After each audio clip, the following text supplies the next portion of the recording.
welcome back to Salt and Burn This Supernatural Rewatch podcast. My name is Sammy, I'm Valerie.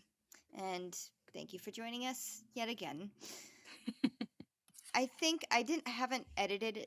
Oh my god, Edited? I haven't edited yet the Asylum episode, but I think you mentioned in there you recognize the hospital. Yeah, like the interior. Mm-hmm. Yeah, I Yeah, thought it was from. you were right. Yes. Yeah. Yes. It's Riverview Hospital, and they use this location a bajillion times, so we'll Okay. see it again in the future. We will see it again. Yeah, but it was that hospital. It was the one. What was it? You said Bloody Mary, maybe? Yeah, where the dad, the first character who was killed by Bloody Mary in the episode, was Mm-hmm. taken, and there's that eager beaver coroner guy. Yeah. Yeah, the flight of stairs that Dean and Sam were coming down after they, looked at the body and stuff Mm-hmm. was the exact same flight of stairs that they showed when the boys first re-enter the hospital Yeah. in Asylum. Yeah. So, yay me! Yeah. Good catch. No, And thanks they for had, going. and I was reading about like the set dressers and the makeup people and stuff, talking about how they dressed this one and that they just had so much fun. Oh, just tearing apart the asylum, Yeah. the hospital. Oh, that's great. Yeah, and like making it look as grungy and gross as possible. Nice. so I love that's it when you can hear them like talk about how much fun it is to actually like yeah, jump in and do something yeah. when it But comes to putting the show together. so That's yeah, go great. you. Yeah, yay me! So I wanted to save you and our listeners a little bit of time in this episode. And you know how I will always say, hey, do you know this actor? Hey, do you recognize that Yeah. person? I'm just going to say that almost every single guest star on this show has either been on Psych, Mm-hmm. The X-Files, The L Word, Supernatural later, and Stargate, somewhere in the Stargate universe. Almost every single person has been in at least or more than one, at least one or more than two of those things. So just blanket statement for this show. Everyone's been on the X-Files, everyone's been on Psych, everyone's been on Stargate, everyone's been This show or this episode in particular? this episode. Oh, okay. I beg your pardon. In this episode. Although it probably does hold true for the whole show too. Yeah, so That's because not everybody stood out to me, and that's normally what I do. I didn't really recognize anybody. But there's the one major guest star, which I will call out when we get to him. Okay. So rather than calling out every single guest star on the show and reading their IMDb, yeah, I will just say this episode has the most people in the most amount of shows that I watch. Right. That's funny.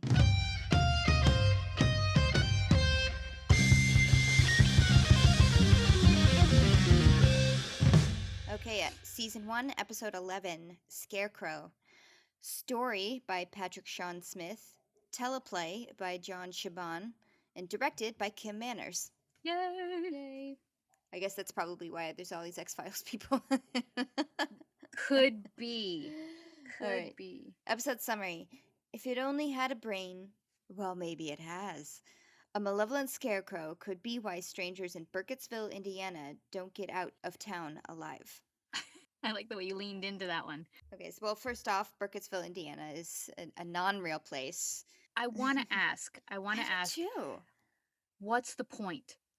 Right. What's the point? Because there's a Burkittsville, Maryland. Yeah, spelled that's differently what I found too. Mm-hmm. So what's the point of making up towns? Yeah, it's inconsistent how they use real ones sometimes and fake ones sometimes. And in fact, you know what? I'm gonna make a note to myself to look that up and talk about it the next time, just because I'm curious. You know, I am, because now that we've been writing it down so much and actively participating in the storytelling, yeah, I'm like, what's the point of just why not just if the characters exist in our own existence, in our state, in our times, why make up town names? Right. Yeah, and I wonder if they keep doing that, or if it fades away. I don't know. I guess we'll find out. I guess we'll find out. But I think they bounce back and forth between made up and not. Okay. So this episode starts with a flashback from a year ago. There's a cute newlywed couple getting their car fixed in this little Mayberry-like town. The townspeople are super nice. They're like, "Oh, well, here's an apple pie for you on the road. Mhm. Have a good time." You know. Yep. Stay Uh, safe. yes. The niece Emily notices and comments on this guy's tattoo. Could be important later. Mm. It's a pretty striking tattoo as well. Yeah, pretty massive Yeah. tribally thing on his arm. Right. So they Right. head out of town and womp womp, their car dies. Yeah. And it dies in a very X-Files fashion. Like sputter, sputter, sputter, roll to a stop and die, which is a very X-Files thing. I kept expecting like, a big bright light to shine down on them, from the sky. Didn't happen. But they get out of the car just to kind of look around because their cell phones don't work either. And the guy's like, "Hey, look, there's a house in the woods. We should go check it out." And of course, the girl's like, "Maybe we shouldn't." No way, no way. Let's not do that. And the guy's like, "Come on, let's go." And so, of course, they have to go. Yeah. So the start of any horror film has Yeah. just started. Yeah. This poor girl. This is like, of No, just course. listen to the lady. Oh my gosh. So they move Um, towards the light. They make note of this creepy ass scarecrow just hanging out in the middle of this orchard. And this moment was actually very terrifying for me. When she's walking, the camera angle is from behind the scarecrow, like behind his shoulder. yeah. And you see like this subtle little turn of his head towards And so her. did she. And so did Yes. she. Mm-hmm. Yeah. No, that's absolutely scared. You see the scarecrow in full view first, Yeah. and my first thought is that's a guy. That is a guy there. And Yeah. like if I was this woman, I'd be thinking, why is there a man strung up in the middle of this Uh-huh. field? So the fact that when she already is scared, walks by it, and you see the scarecrow turn its head, Uh-huh. and she sees it, Uh-huh. that would have been Valerie's running. Yep. There's no grabbing my boyfriend husband's hand. I am just feet are off the ground. I am gone. Leave him to fend for himself. Absolutely. I would probably trample him in my, in my attempts to get away. Tear his clothes off as I went. Just get out of my way, get out of my way, and off I go. All right, so don't take Valerie on a first date to a haunted orchard. Or maybe do it. Yeah. Depends on what kind of fun you're looking for. Yeah. So yeah, absolutely terrifying moment. Mm-hmm. But they still continue on. The They guy's still like, "Come on, let's go. Yep. Let's go." And that house doesn't get any closer. The further they walk into the woods or into this orchard, it's like the house, the lights in the distance, not getting any closer. No, and they're getting really disoriented, or at least it seems that way because the camera's like spinning around everywhere. Because every row looks the same. It's not. Yeah. There aren't many markers that, except for this light, that are different. So Right. then they just start running because they hear noises. Like heavy breathing. Yes, and twigs footsteps. crackling, footsteps. Yes. Yes. And then while they're running, the guy just quietly disappears. He just, yeah. And I made a note of that. I'm like, he's not like grabbed. It's just suddenly he's not there. Yeah. Yeah. Kind like of like the guy from Hookman. Like he was there and then he wasn't. Then, yeah. Yeah. And when the girl turns around, she's like, where did he go? Yeah. Like, how? And now not only is she alone, but she can still hear the crunching and the breathing and the camera is circling around her. Yeah. So she clearly has no idea where she's running. It's not even a matter of running towards the house anymore. It's just run. Yeah. And she turns to run and trips over something and falls. And it's her husband. Yeah. Dead Faceless. on the ground. Face ripped off, a bloody mess on the ground. Yeah, Jesus. And then we assume that the scarecrow grabs her. Well, he appears, right? And she screams. She turns around, sees it, screams, and then screams, and then all we hear is like the blackout. Shing of like someone's head getting cut off by something metal because he has a scythe. Yeah, the scarecrow. That's the other thing. The scarecrow with the in the field has a scythe in his hand. I'm like another little red flag about let's keep our distance from this scarecrow. Can I say something funny about Yeah. this episode? Mm-hmm. Okay. Besides the fact that this isn't an actual apple orchard Yeah. that they're in, even though there's apples scattered on the ground and there's bushels of apples scattered under the trees, these are not apple trees. It's No. supposed to be an apple orchard. It's Yeah. not. You wouldn't find a scarecrow in an apple orchard. Yeah. You because crows don't eat fruit for one thing, because fruit seeds are poisonous. They have arsenic in them, and it would kill all the crows. You just don't find scarecrows in an apple orchard. So that kind of made me giggle as well. that there's a scarecrow in this apple orchard. They might eat hazelnuts though, which these trees are actually hazelnut trees. Yes, indeed. But the aunt didn't cook a hazelnut No, pie. she She didn't. hands off an apple pie, and there's No. apples strewn everywhere. There's no apples on the trees. They're all on the ground. Uh-huh. That it just made me giggle a little bit, because Yeah. I grew up or I grew up part of my life in a small town that had an apple orchard. Like, Mm-hmm. every middle school and high school field trip was to the apple orchard. Yeah. So when this was decided this was supposed to be an apple orchard, I was like, those aren't apple trees. Yeah, they're very decidedly not apple trees, but Yeah. it's okay. It still looks cool. Oh, absolutely. Like the trees actually are Absolutely. kind of, I don't know, a neat choice since they're so branchy. You know, there's Mhm. not like that solid trunk that Right, apple right. You can trees see you usually can have. yeah, they're more sinewy looking, a little Mm-hmm. bit more uh, grab you kind of trees. Yeah. Cut to a repeat, basically, of the last scene of the previous episode. Yes. Yes, with the phone ringing. Sam and Dean are in a motel room. Shocking. Um and the phone is ringing. We know it's Dad, because that's how the last episode ended. Is Mm-hmm. Sam picking up the phone saying, "Dad?" Mm-hmm. But this time, Dad is there. Like the camera's on Dad, and he's talking to him. Like not only do you hear Dad's voice, but you see him at a payphone. You know, Yep. on the other end. But this is Sam, of course, his first thoughts are, oh my gosh, are you okay? Mm-hmm. Mm-hmm. Where are you? Are you okay? And Dad tries to reassure Sam that he's fine. Not everything's okay, but he's okay.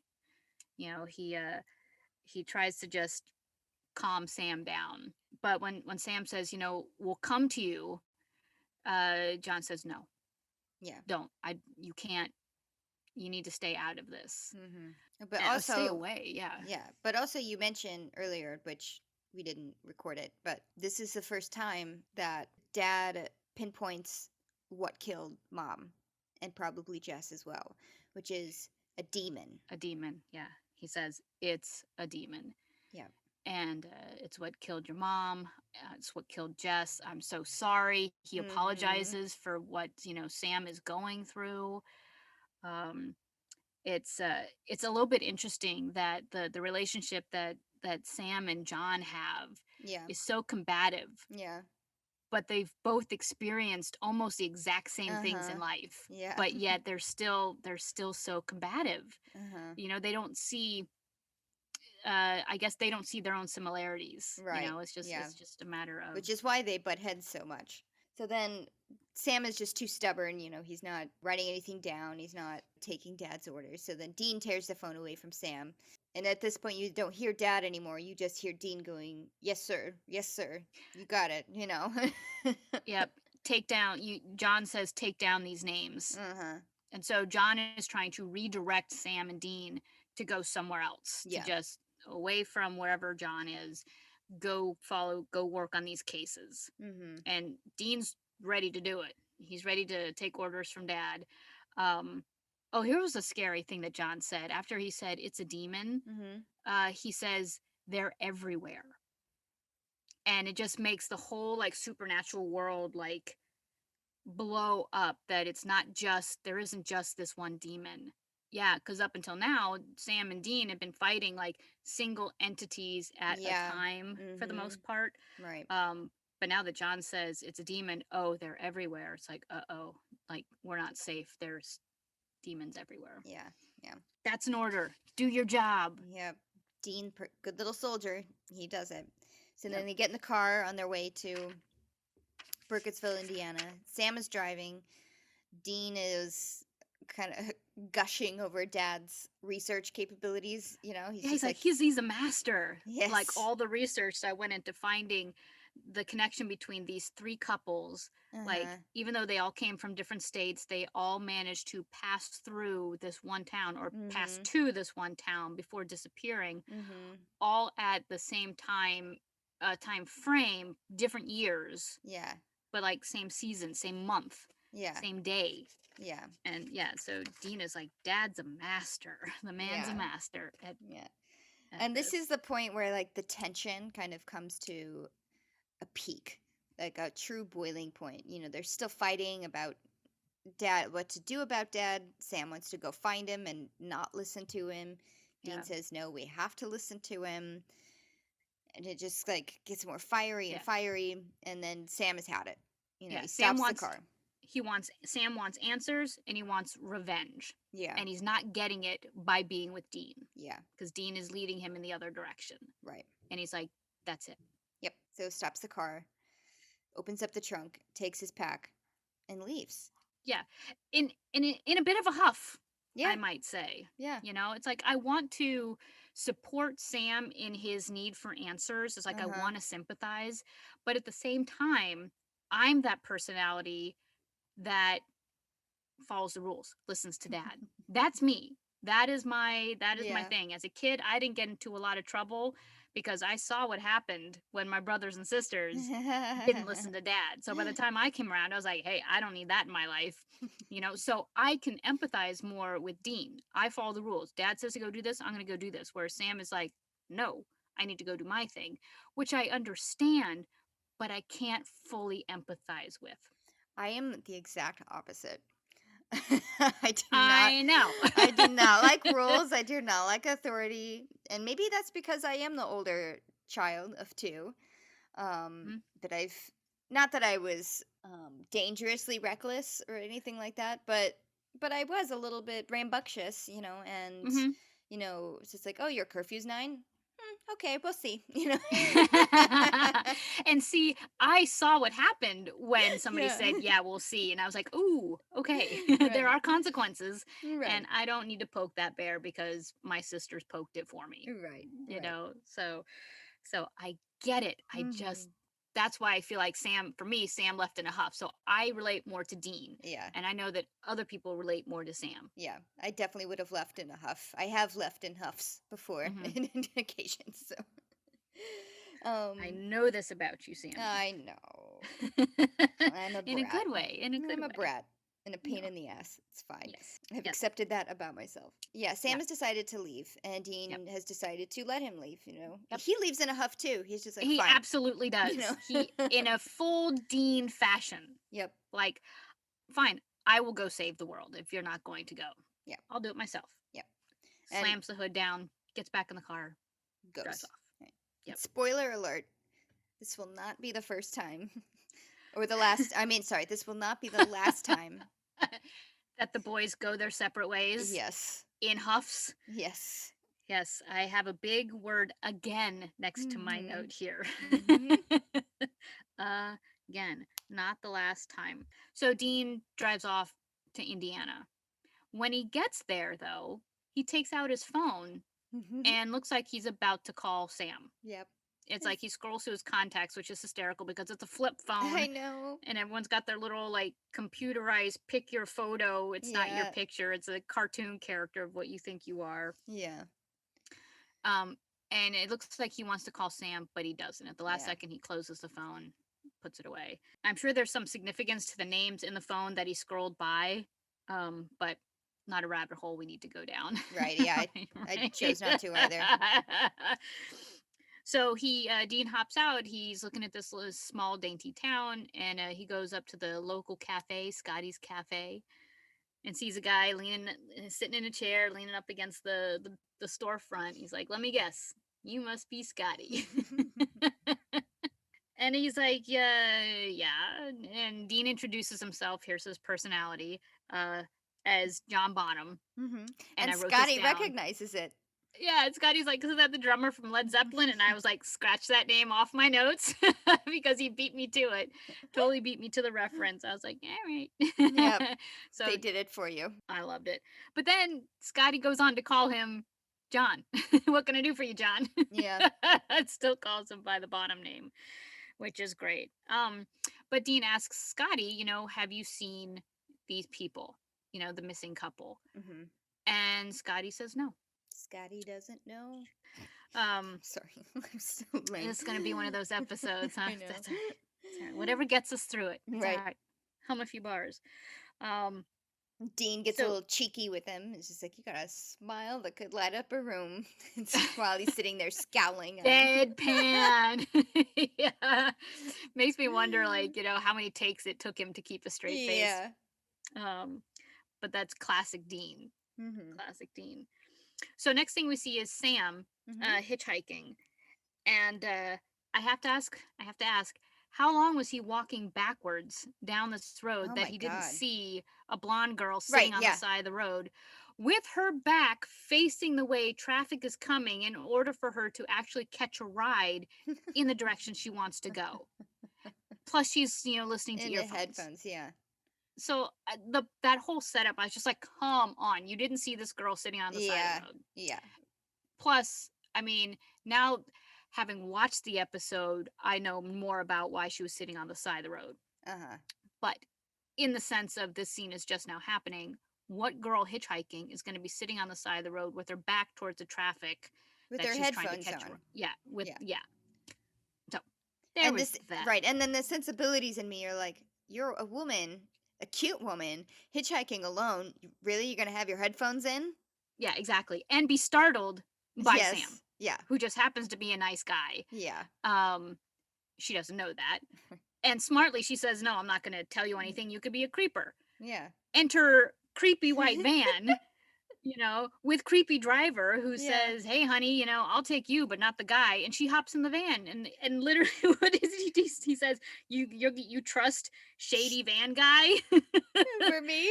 and not me." And she's like, "Yep." Yep. And off they drive, Yeah. leaving Sam on the side of the road, the good guy. Yeah. And so that whole scene was just ridiculous with the, oh my gosh, Yeah. this girl. Have you ever picked up a hitchhiker? If my parents are listening, no. Um, yes, I have. But I picked up a couple who were hitchhiking on their way to the airport. Mm. And this was something that everybody did in order to get to the airport. Yeah. You just stuck your thumb out and hoped that someone took you. And it was just a thing to do because guess where it was? Hawaii. Yeah. Yes. So anytime you saw somebody on the side of the road with a backpack in Hawaii, Yeah. unless they were facing uphill towards the beach and the mountains, Right. they Right. were Right. going back Yeah. to the Yeah. airport. So yes, I did give a couple of rides to the airport. I have also picked up a hitchhiker. I was driving. It was while I was in college. I was driving from my parents' house in Oklahoma to back to college in Kansas, so it's a 4-hour drive. And usually I would just never do it. It's just like for young woman driving alone. Don't pick up strangers. And I Yes. don't know what compelled me to do it this time, but I did. Like I just saw this guy, and he's like, throwing up pleading hands in the air. He just looks so desperate. I don't know, but so I did. I And you pulled pick. over. Go ahead. I know, but you know what? It was. I'm glad that I did. He was Australian. Nice. His name was Alvin Duke. I remember his name. And he was just coming to America to see. He was on his holiday, and he had. I can't remember if he had landed in California and was making his way to New York or the other way around. Oof. Yeah. But when he landed, he lost his papers or something. So then he like couldn't get anywhere. Like he couldn't rent a car, he couldn't get a hotel room, it was just like he really got Oh no, totally he got screwed screwed. over. And he told me stories like the cops, if he was sleeping on a bench, like the cops were super assholes to him. And and other people, are just like really distrustworthy. But no, I felt really bad for him. Just like he just came to America to see, and he's just like never coming here again. And it's just like, Ah, oh, I'm sorry. well, it's not America's fault that you lost your papers, but it is America's But fault for how you were treated after. yes, exactly. Yeah. Oh, so you were his bright spot. I hope. We And listened to how long have God. you been married? No, I'm just Right. kidding. We listened to Godsmack for a while. He took a nap. And then I dropped him off at a big truck stop on the way because he was a trucker, his profession. So he's just like, yeah, I'll stop here. I think that I can, talk to some of my own kind, Nice. Nice. So it turned out well. It could have Okay, easily not have turned out well. I realize that, but yes. Young people listening, don't pick up no, hitchhikers. don't do it. Unfortunately, don't do it. Just don't do it. We got lucky. I just really wanted that to be, and we've been married for 15. Right. But Alvin, if you're listening, I remember you. No. Next on the podcast, Oh my Alvin. gosh. People who've been picked up by us hitchhiking. All right. So, meanwhile, Dean is having no luck in Burkittsville. He goes into the general store. Is it general store? Right. Or the mechanic shop? I don't know. But it's the general. I mean, the sign out front says general store, which I'm okay. assuming is attached to the garage. Right. That has general store / mechanic. Yeah. Shows the pictures to older couple that we saw earlier in the episode in the flashback. The giving the pie people. And they say no, but then Emily comes down the stairs and says, "Wait, did he have a tattoo on his arm?" Yeah. Oh, turns out he does. And the missing posters, have a giant picture of his tattooed arm. Yes, and she does. She remembers them. She said, "Remember, they came through here. On the way, we fixed their car." Mm-hmm. Oh, I was gonna say when the uncle Harley takes the missing poster from Dean to look at it, say, "Hey, I haven't seen this guy." Mm-hmm. They do a big shot of his ring, of Harley's ring. Did you happen to notice it? Norse runes. All the way, yeah. So instead of a Celtic ring like a lot of people have, his ring was Norse runes. Interesting. So so the niece says, "Did he have tattoos?" Picture says yes, and suddenly, the aunt and uncle are like, "Oh, yeah, they were in town. They did come in, and we sent them that away. We sent them that way, out of town, down Orchard Road." Just a personal connection to Orchard Road. When I lived in Singapore, one of the main roads in Singapore was Orchard Road. So when they first started saying Orchard Road, I was like, "Yay, Orchard Road, this is going to be great." Yeah. It's not. No. It's a murder alley. Yeah. So I was like, "Oh, scratch that out of the notes." Mm-hmm. So Dean gets directions down Orchard Road, and off he goes. Mm-hmm. And while he's driving, his little homemade EMF maker goes off like crazy. Yes. And so he pulls off to see why his EMF detector is going crazy, and wanders into the orchard and stumbles across the Scarecrow. The Scarecrow's, back on its perch in its, standing by position. Right. Standing by to murder position. And Dean does something I would never do. He gets up close and personal. Oh my gosh. And also, that's in the Scarecrow's close up, you could see him breathing. Yeah.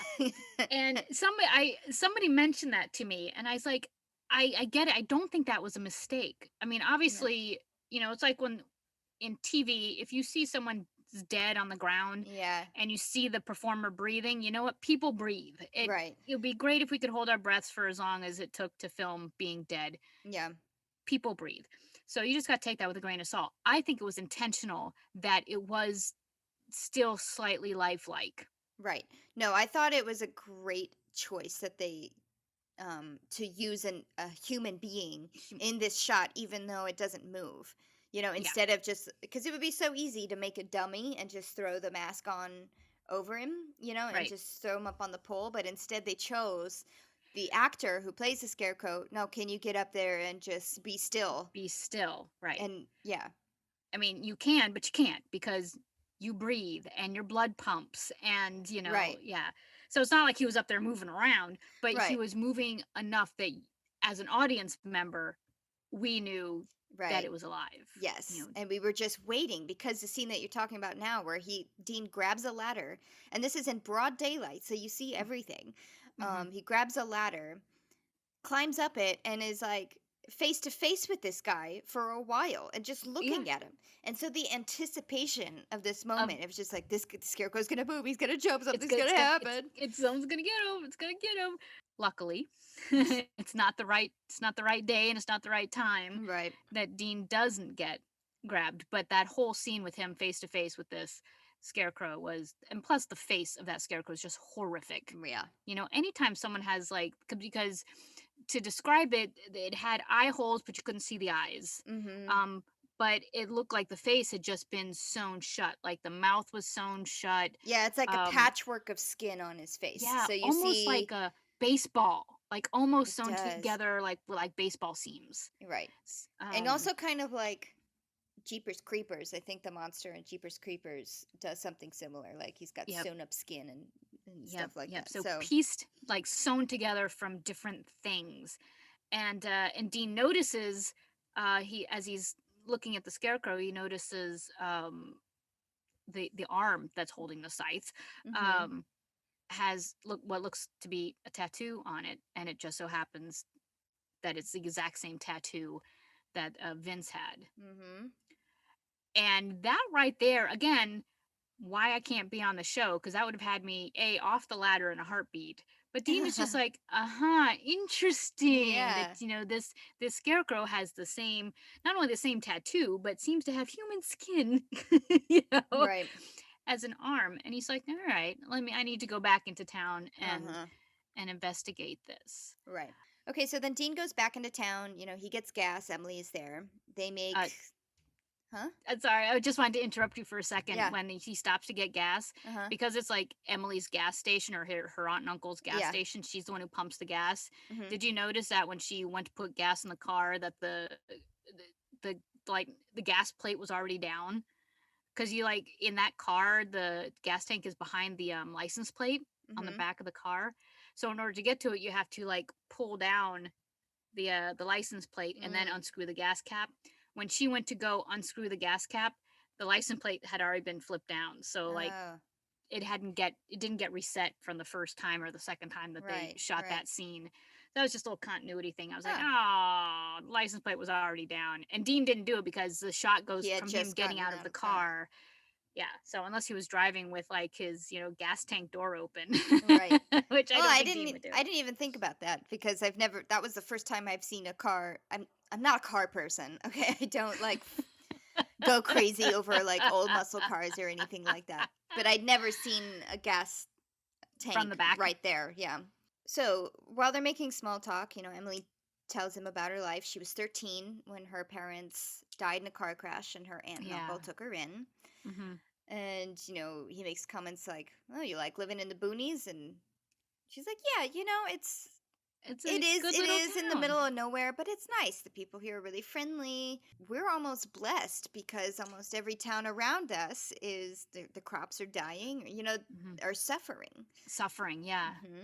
Yeah. And he also, mentions the scarecrow in the orchard, because he mentions he went wandering around or something, right? And it's just like, what about that? Yeah. What's up with that Scary. scarecrow? She's like, yeah, it's just always been there. Yeah, Yeah. yeah. Um, and Dean, again, while making small talk, notices another car in the garage, in the mechanic's garage. He's like, oh, somebody else having car trouble? Mm-hmm. And Emily says, yeah, it's a couple. My aunt and uncle are gonna fix their car or something like that. They're Mm-hmm. inside waiting. So Dean goes into the cafe where this couple is. Oh, Yeah, the Sam scene happens before he hops into the into the diner. diner. You are right. He's trying to buy a bus ticket to Right. California, but unfortunately there isn't one until the next day.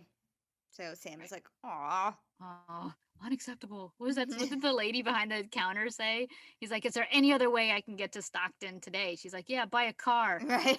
I was like, ouch. Someone's been behind the ticket window a little too Right, long. right. A little too But long. oh, surprise! Meg is also there at the bus Right. station. Blondie girl. And surprise, she's also going to California. Surprise, surprise. Yes.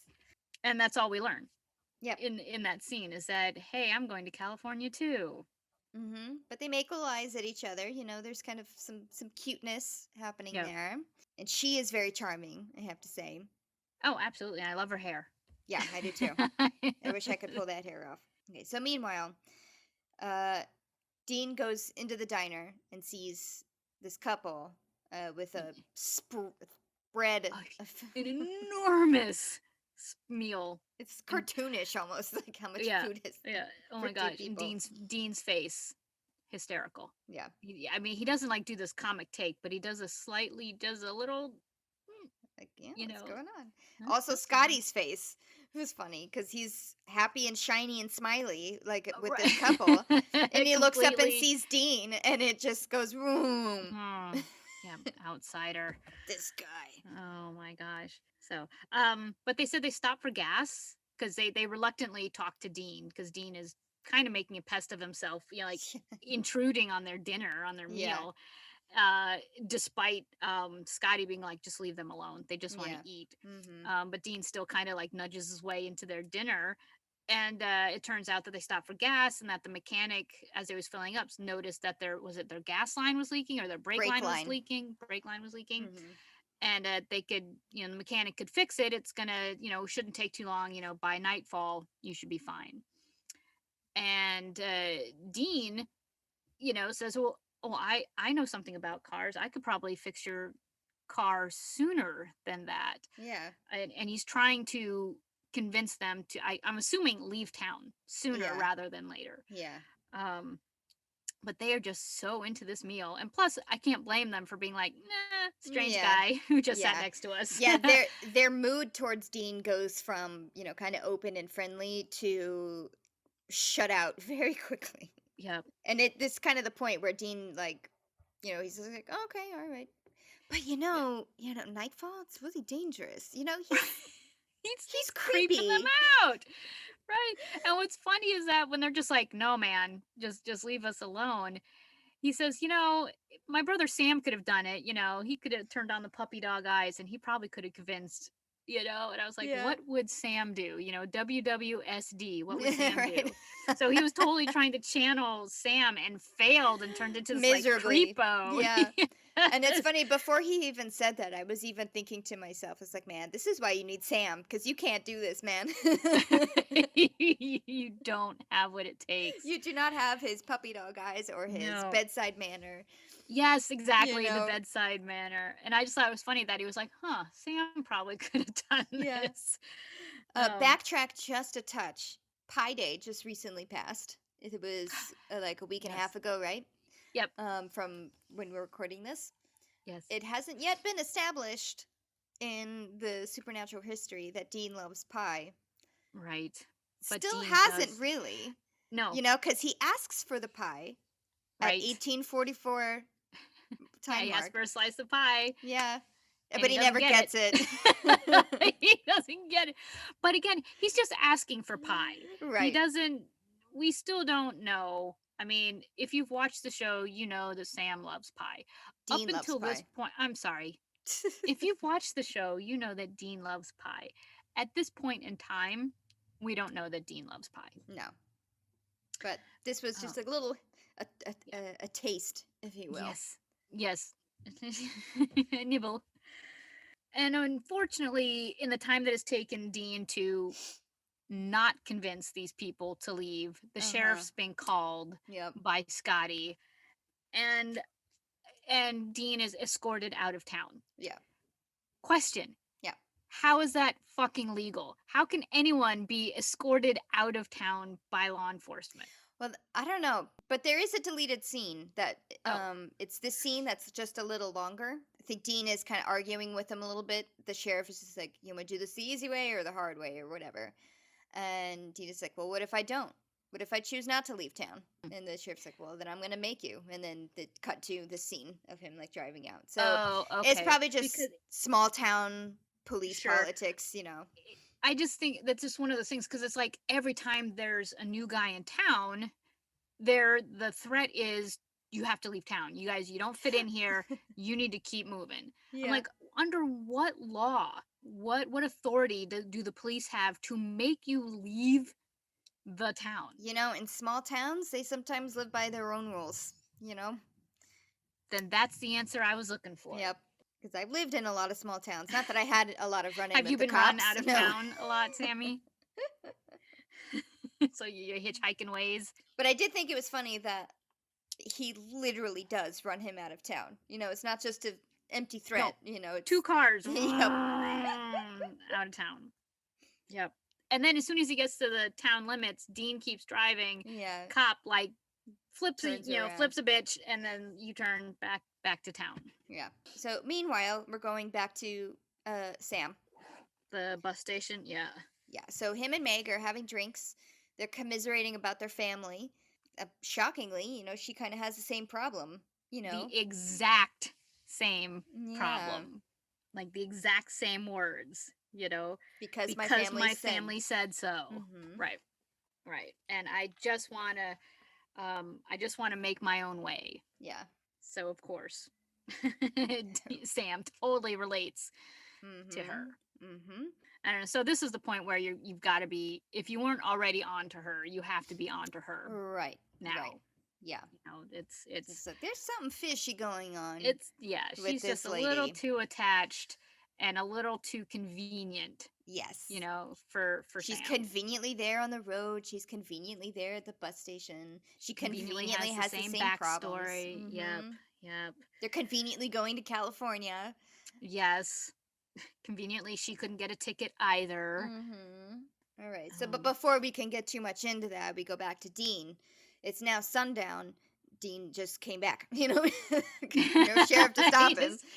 Well, actually, he hasn't come back. The next scene is the couple that was stuffing themselves at the cafe are now driving down Orchard Road. Oh, okay. We don't know that Dean is back. Well, no, there's a scene. Yeah, there's a scene that it's like sundown, and you see the same shot of the town sign. Oh, and you see Dean drive past you see it. going the That's other, right. like back Earth in the itself. town. Oh, darn it! I thought I had it. Darn it! I will not make it through a single episode without screwing up my own continuity. They're minor things. It's minor things, but do you see me raising my hands in the air? It does shaking tickle my me. fists? I love that I contradict you, and I'm wrong. I am absolutely wrong in my contradictions. Go ahead. Yeah. So Sam, Dean. Oh God, kill me now. Wait, I'm gonna take a sip of water. I'm gonna cleanse my palate. You do that. Hold on. All right. So Dean comes back. You just see him driving past the sign back into town, and then we see the couple who's surprise, the car has broken near the same spot. So they're off wandering into the orchard looking for help. And with no real thoughts to, didn't we just have the car fixed? Right. They kind of say that, but that's it. They're like, all right, well, look, there's a house. Let's go. I would have been like swearing and cursing. We just had the car fixed. And there'd be a little bit more. I'm just saying, if it were me. Yeah. Right. Yeah. Off they go. And then they see the Scarecrow wielding his scythe. You know, they're being chased and they're and then they run into Dean, who's like pointing a gun at them. Or I can just see from their point of view, like, oh God, we're stuck between a Scarecrow and a creepy guy. Right. Stuck between a scythe and a gun. You know, what do we do? What do we do? And again, this is where I throw the boy in front of me and take care of myself and run. Right. But then Dean says, you know, get back to the car. I'll take care of this. And starts shooting the Scarecrow with the rock salt gun. But it's not doing anything. Yeah. So they run. Dean is shooting, and the Scarecrow is still just running. But suddenly, they're out of the orchard, and the Scarecrow is no longer chasing them. Yeah, I guess his boundaries are within a certain limit. Yeah. But then they go, what was that? He's like, don't ask. He doesn't have time for the talk right now. Dean calls Sam. Yeah. This was huge. This was such a like what do you do when you've just saved a couple from a possessed scarecrow, Right. you You know? talk to the one person who would understand what was going on. Yep. Besides their dad, but it's daddy Right. issues going on there, so. um so Dean calls Sam to be like, "Oh my gosh, guess what's happening here?" Mhm. It's a possessed scarecrow. And Dean's been able to kind of piece together, based on his experience with the scarecrow, Mhm. that the scarecrow is like embodied by a pagan god. And Sam's like, "Well, Mhm. how do you know it's a pagan god?" Well, based on the time of year that this thing keeps happening cyclically, that Mhm. it kills or tries to kill couples, which is based in Norse mythology, that has to do with like fertility. Yeah, this god is being fueled by sacrificial ritual. Because he Yes. makes a note of, like, you should have seen the food there for this couple. They're just fattening them up. Setting them up, their last meal. Yep. Mhm. That's what I And wrote down. I was like, Hansel and Gretel, Hansel and Gretel. yeah, yeah, and even Sam says, like, yeah, their last meal before they go on. Yeah, and it says, I think he mentions that in the sequence of things, like the god possesses the scarecrow, and the scarecrow then, in bodied form, can kill and make the Right. sacrifice. So he's on his way. He's got an appointment with a professor at a local college to do some research. And then they try to apologize to each other Yeah. in his own way. Dean is kind of mumbling around. He's like, I think I just want to say, like he can't quite spit the words out, but getting the point across. And Sam says, yeah, I'm sorry too. Yeah. This is so my sister. She would, no matter what fight we had, she was always the like peacemaker, the Hmm. apologizer. Even if it was my fault that we were having whatever argument we were having or whatever, she was always the one who would come back and say, "Let's be sisters." Yeah. Like to Aw. this day, I would still be having a grudge if it weren't for my sister. You know, I am so stubborn when it comes to that. So I totally had a little moment of, Yeah. I mean, they as brothers, they didn't like come right out and be like, I love you." Yeah. They Yeah. tried to apologize. I accept your trial of an apology, your attempt at an Yes. apology. Let's move forward. But the other thing I liked about it was that Dean told Sam that he recognizes his need to do things on Yeah. his own for himself. And that's It huge. is huge. He acknowledges Sam's independence Yep. and says, "No, I may not quite understand it, but you know, I respect it." Yes. Yes, exactly. This was, I want to say, a total chick flick moment. Yes. Just putting that out there. Yes. But they, again, since they were on separate locations and they were Yeah. just doing it over the phone, Yeah. it not fully chick flick. Right. That's true. It wasn't in the rain or anything like that, but Right, right, right. What did Dean call him? My trusty sidekick, geek geek, boy.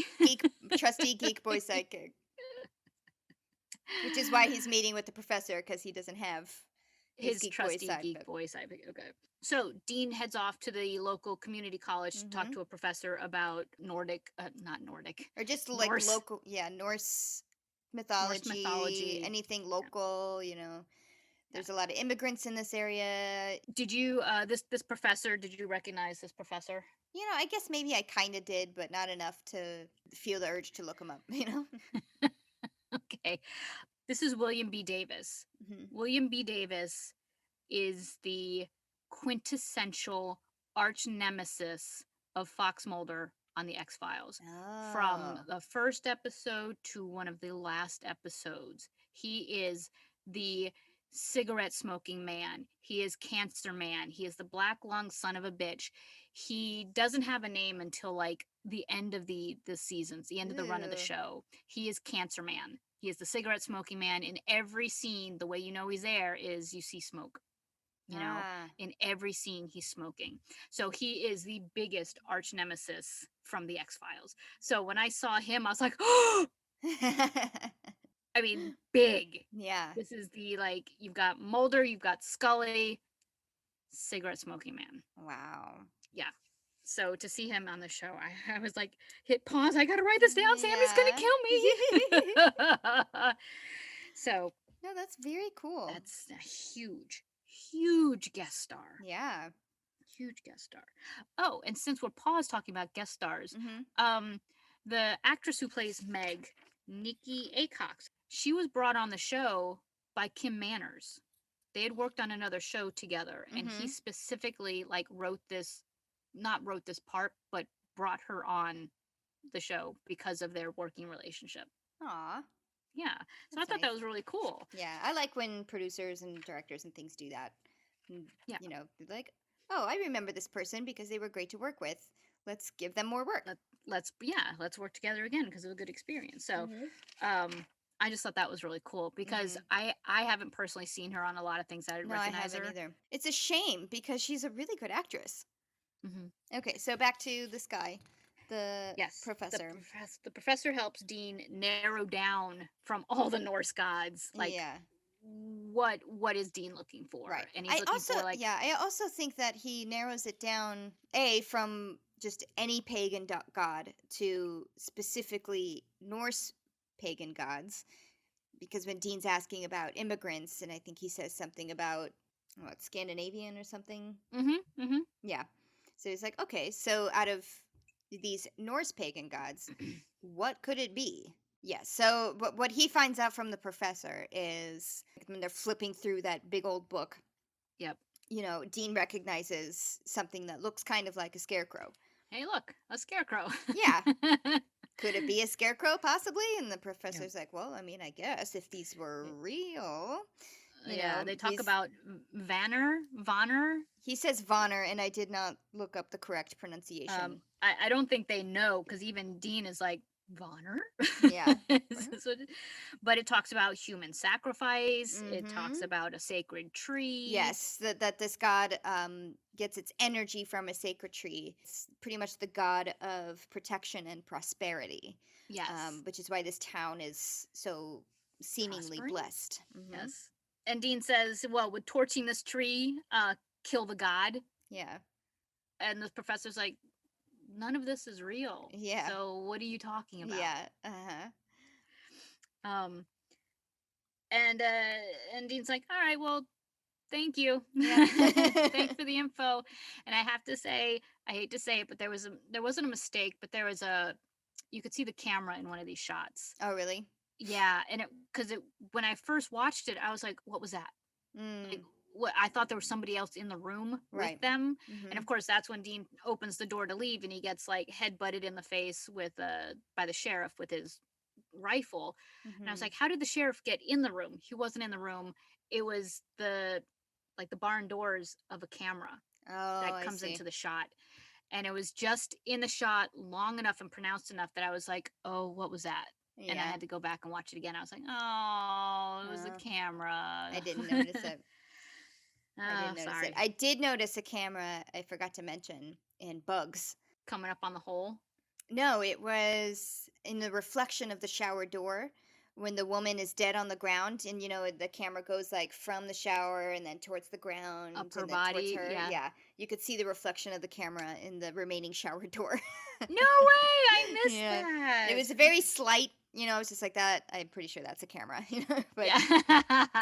at this point they didn't care, I don't think. But anyway, They could have plastic spiders. right, Why would they care about? right. But anyway, back to this one. Surprise, the professor was in on it. He Surprise. gives a knowingly look to the sheriff who just knocked out Dean. Yep. And then the next Oh, scene is, all of these players, of the the town, townspeople. Yeah. gathering around.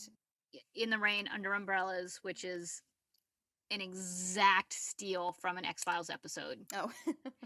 But just so you know, Uh-huh. it was an episode that your buddy Dan Butler was in. Oh, really? Yep, yep. I won't go into the details of the episode, but it was a really all the camera shots with the with them huddled under the umbrellas in the Uh-huh. rain and the Uh-huh. shot of the camera overhead from them, Yeah. completely stolen, um, homaged from the Yeah. X Files from Right. that episode with Dan Butler. Which this was a cool shot, I have to say. But they're talking about this really kind of sinister plan, not quite sure what they're talking about, but their first attempt at sacrifice for this year didn't work, so now they have to come up with a different plan. And the way they're talking, they've got Dean in custody, so they're gonna put him there, but who's the second person that they're going to do? And the uncle is really resistant to whatever idea they're coming up with. Yeah. And he becomes convinced and said, everyone's like, this is for the good of the town. We have to do it. There's no one else. Right. Well, they talk about like, well, this is murder. It's like, Yeah. well, what have the other things been? Right. They're sacrifices, but because these two aren't, like whatever they're talking about is potential. They talk about having listened to the screams of previous sacrifices, from people being murdered in the woods, but they're okay with that because it's for the good of the town. But this next step that they're willing to take is they're like, well, this is murder, and are you willing to live with this? And I was like, what's the difference? Yeah. So we don't know Right.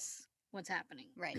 The camera pans away up into the rain, and then we're back with Meg and Sam. They're about to leave. They're about to board this bus, but Sam can't get a hold of Dean. He's been calling him like for 3 hours. Yeah, and he hasn't picked up, and he knows it's like, this is not like Dean.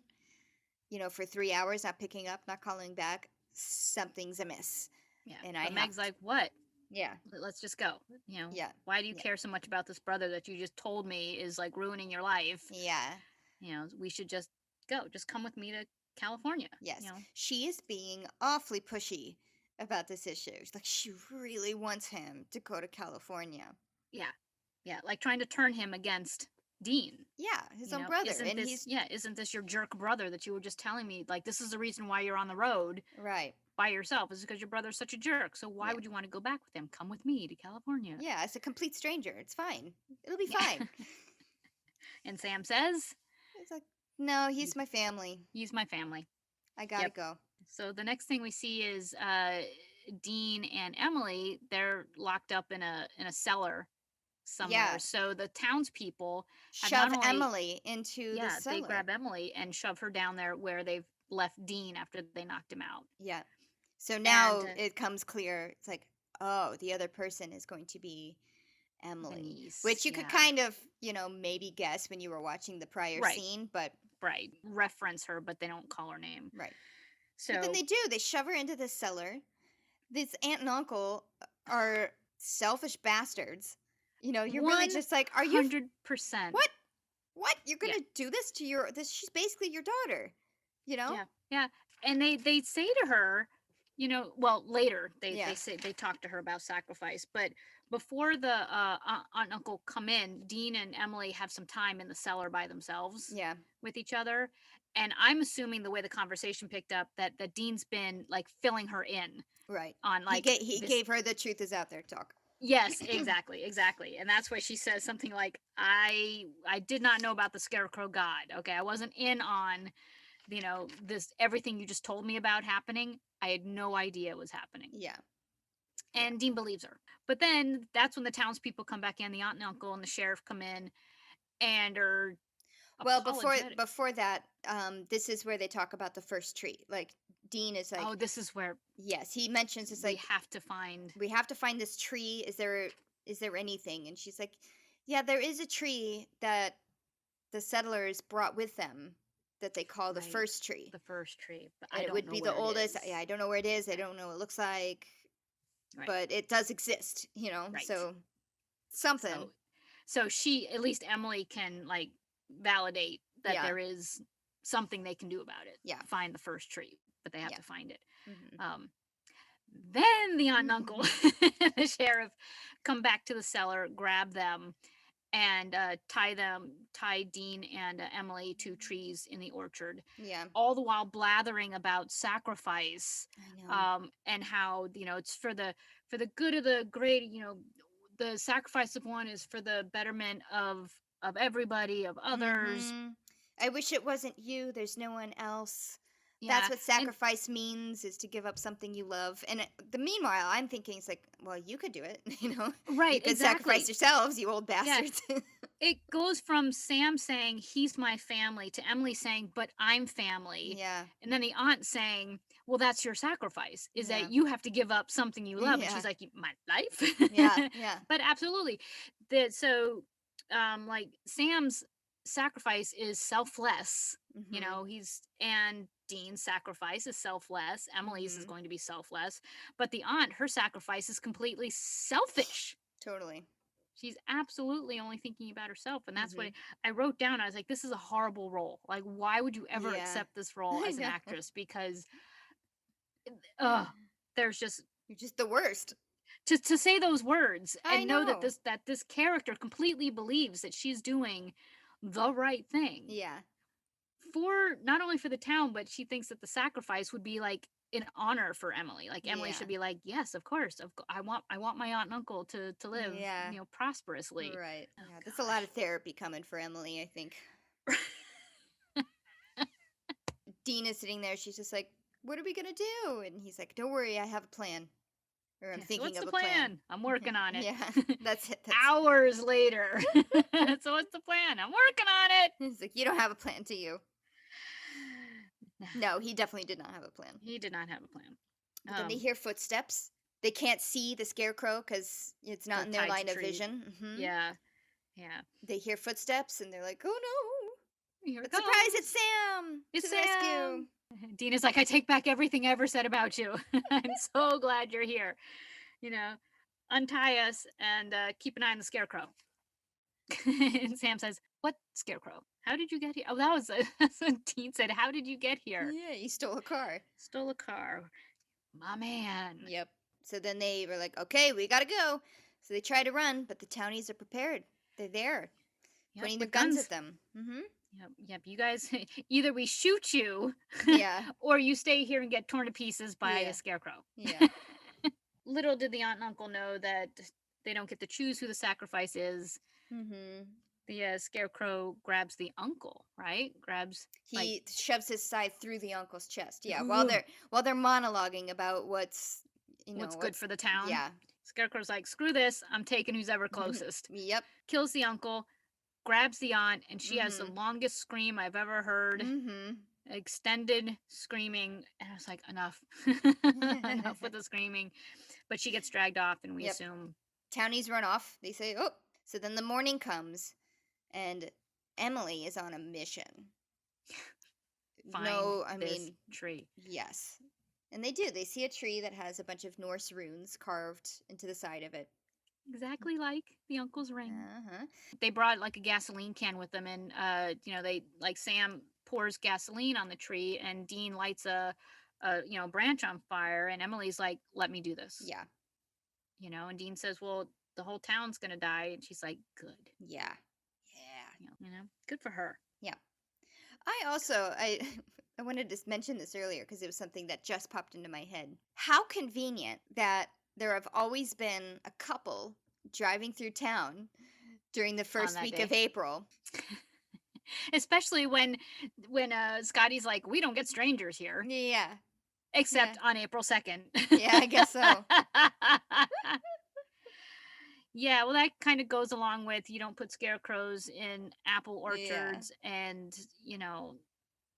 those weren't actually apple orchards, and yes, how convenient. So after they burn the tree, we're assuming that it's done. Yep. So no one seems too upset that two more people got murdered in the process, but it's still like a success. It's like still a win for Sam and Dean, even Yeah. though Well, they were another bad couple. guys. Let's just face it. They've murdered. Here's Right. a They got their sacrifice. comeuppance. Yep. Yes, they got their comeuppance, and You they kill got these two people to save the future lives of. of everybody. Yeah.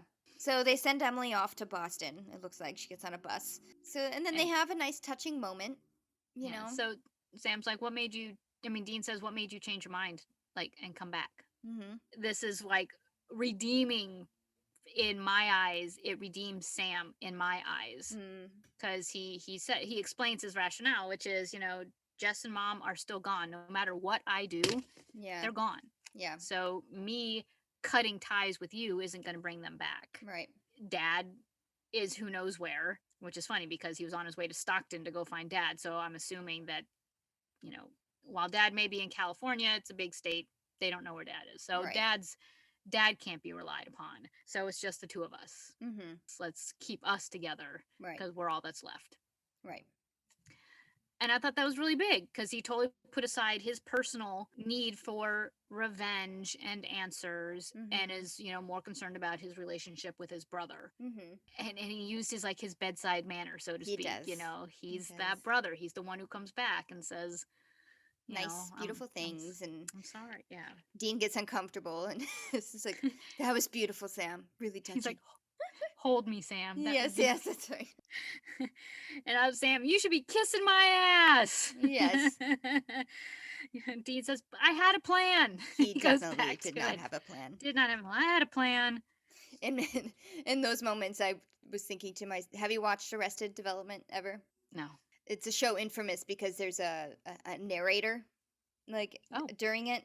And so anytime something crazy is happening, so if someone says, like, for example, don't worry, I have a plan.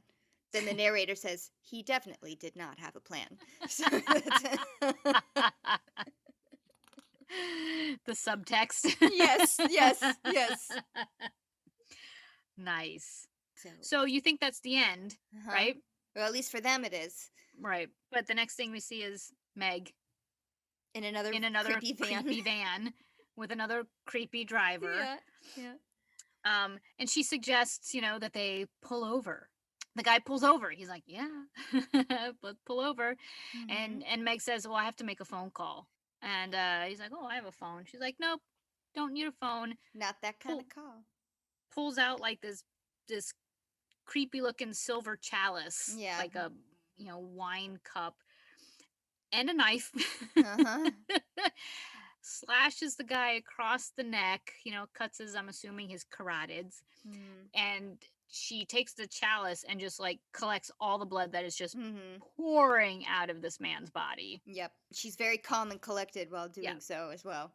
Yep. And when she's done, she's like, puts like, boop, just kind of pushes him over. Like, boop, done with you. Swirls her finger in the blood, which is gross. Hmm. And it starts to like kind of bubble and dance a little Yeah. bit. And she like says some sort of like incantation, it turns Hmm. out. And apparently this is her phone call. Yeah. she's having a conversation Hmm. that we can't hear. Right, We can right, hear her, but we don't hear what's being said to her. right. And so something is talking to her through this blood sacrifice. And all I heard her say was, uh, she's like, why did I have to let Sam go or something? Yeah, she's just like, I don't understand. I could have taken him. I could have taken them both. I'm strong Right. enough too. Like, what's the holdup? What are we waiting for? Yeah. And then you don't Base. hear anything. Hmm. And she just keeps saying, yes, sir. Yes. Yes, sir. Yes.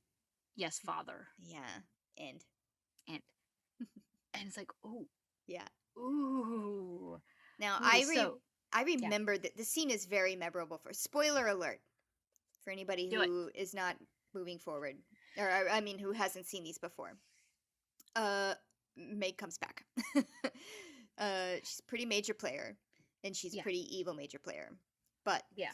in real As time, evidenced by her slashing this guy's throat. right, And right. But like, if you've watched these before and you're watching these scenes play out with Meg, you're thinking like, oh, don't talk to her, right.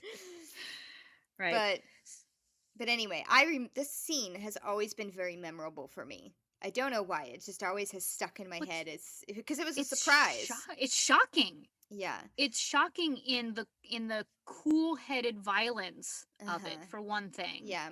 But also, like, even though you kind of have a feeling that there's something up with this chick, you're still not quite sure what until this end where it's just like, whoa, Right. And specifically that there is something after Sam and Dean. Right.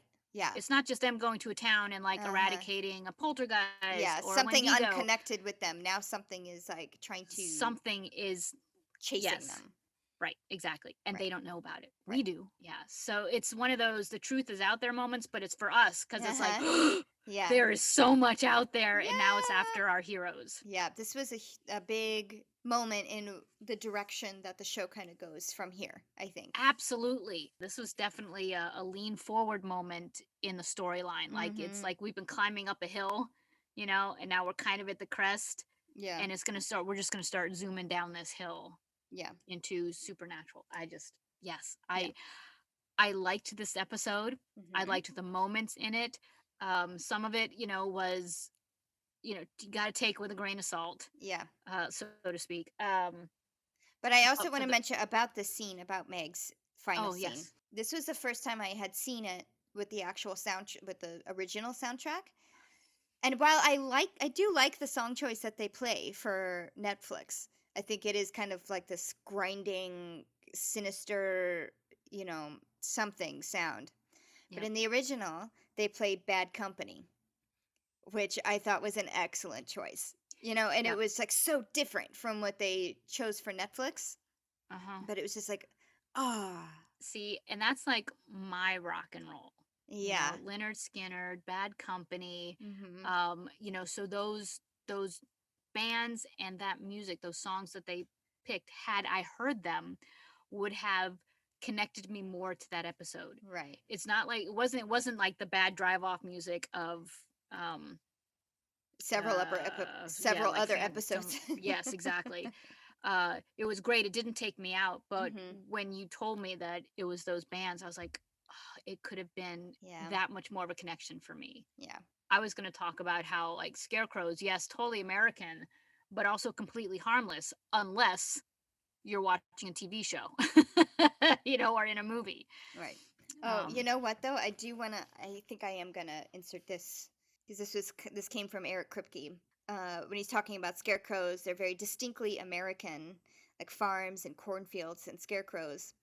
Of course, they don't have cornfields up in Vancouver where they film, so it became an apple orchard, but same difference. except Right. there are no scarecrows in apple orchards. Um, that's very funny. Yeah. You work with what you got. Yeah. And And not then and only it is it wasn't not an apple not, orchard, not it's an a apple hazelnut orchard, grove. it's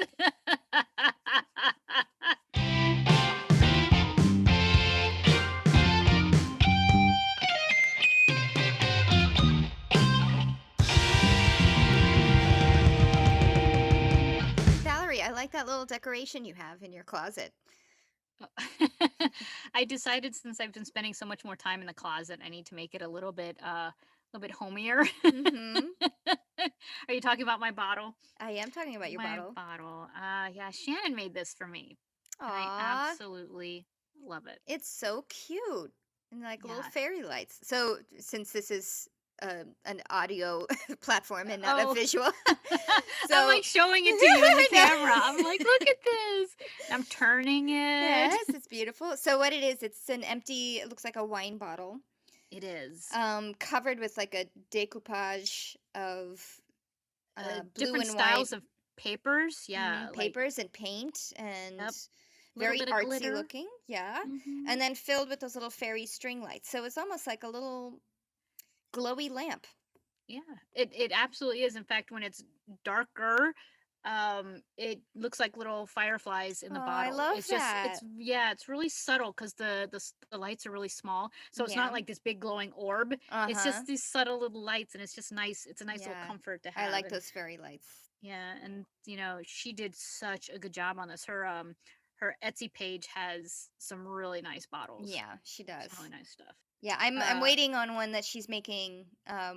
She wanted to get all the right parts for it, but hint hint, it has something to do with the show.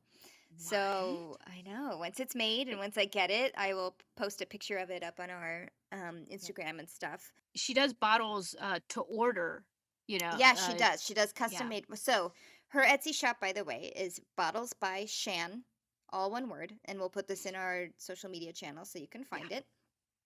But she has some pre-made ones available, ones that she designed herself. But she also takes custom orders. So if there's a design, that you have in mind, or you're like, I like this one, but I'd rather have it in red instead of blue, Yep. you can let her know and she'll make a custom bottle for you. Yeah. I had one made for my sister-in-law who's Dutch and she loves the color orange, so I Uh-huh. asked her to decoupage an orange bottle or a Oh, very bottle to cool. orange for my Mm-hmm. sister-in-law, and she loves it. They great gifts.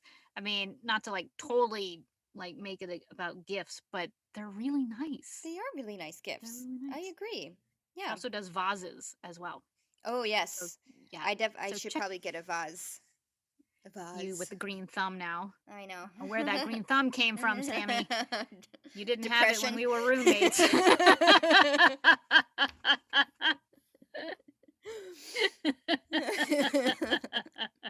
Aww. So get a bottle by Shan. I will get a bottle by Shan.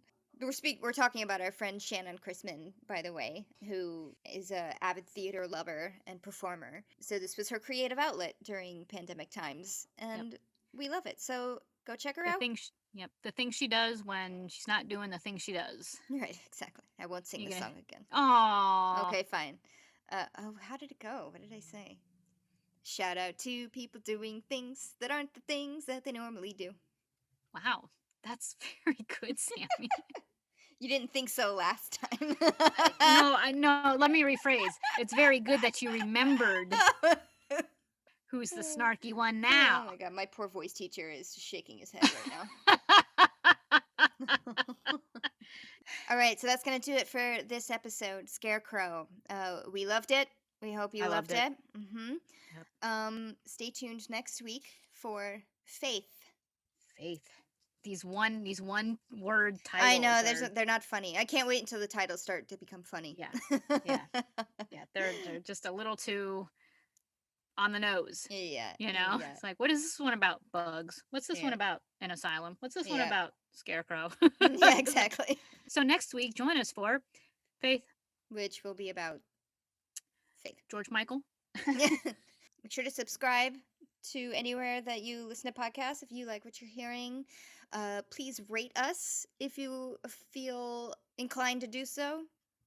And follow us on all of our social media channels. I put all of our tags in our show notes so you can find us there. But we're basically at Salt and Burn This Pod or at Salt and Burn This. But I think if you search that, you'll find us anyway. So yeah, thanks for tuning in and we'll see you guys next week. Bye. Bye.